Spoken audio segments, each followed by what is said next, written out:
Aujourd'hui, je vais vous parler des solutions pour entretenir et prendre soin de votre potager au naturel.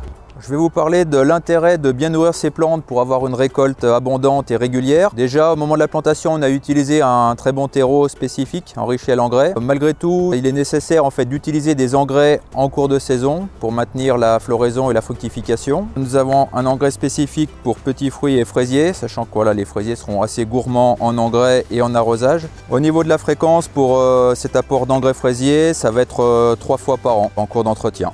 Pour vos aromatiques, il existe un engrais spécifique. Vous allez incorporer cet engrais à peu près tous les 4 ou 5 semaines en cours d'entretien. Au moment où vous allez vous faire votre arrosage, vous en profitez pour apporter un petit peu d'engrais. Concernant les tomates, un légume très prisé, c'est des plantes qui ont besoin de pas mal d'engrais. Donc on va utiliser 1 à 2 fois par semaine selon la saison. Et ça, c'est important de le faire régulièrement pour une bonne mise à fruit régulière.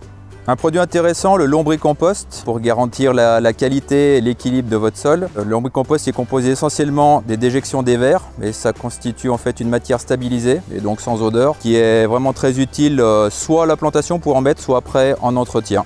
Pour ceux qui ont la possibilité et la place, il est aussi possible de faire son propre compost. Avec un composteur, vous allez récupérer différents déchets végétaux et ça vous fera un excellent apport après pour votre potager. Lors de votre choix des différents plants que vous allez utiliser pour constituer votre potager, il peut être utile de ne pas associer de plantes issues d'une même famille, comme par exemple tomates et aubergines. Quand on a une plante qui est sensible à certaines maladies et certains insectes, ça peut poser problème et se développer davantage. Il est intéressant d'ajouter quelques fleurs dans votre potager, soit dans le potager lui-même, soit à proximité. La capucine, ça va être un excellent indicateur pour les pucerons. Si vous avez des pieds de tomates, c'est intéressant d'avoir des capucines à proximité. Et on a aussi l'œillet d'Inde qui va donc vous permettre de lutter contre les nématodes.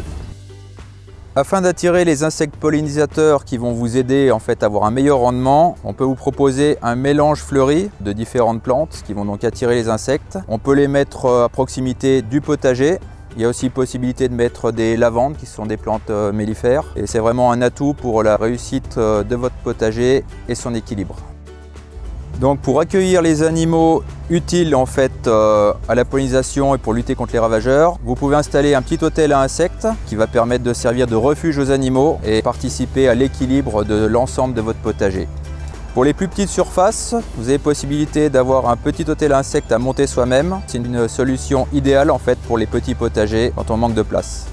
Depuis 2008, Botanique ne commercialise plus de pesticides chimiques. C'est pour ça que nous vous proposons toutes ces solutions alternatives, écologiques. Néanmoins, si vous avez encore besoin de renseignements, vous pouvez faire appel à tous nos services, notamment l'application Botanique, qui vous permettra de vous mettre en relation avec un conseiller qui vous apportera toute réponse à vos questions sur l'utilisation des plantes, sur 2-3 conseils pour réussir votre potager. Vous pouvez également faire appel au projet jardin. Vous pourrez prendre rendez-vous pour avoir accès à un conseiller en magasin qui vous aidera à la constitution de votre potager.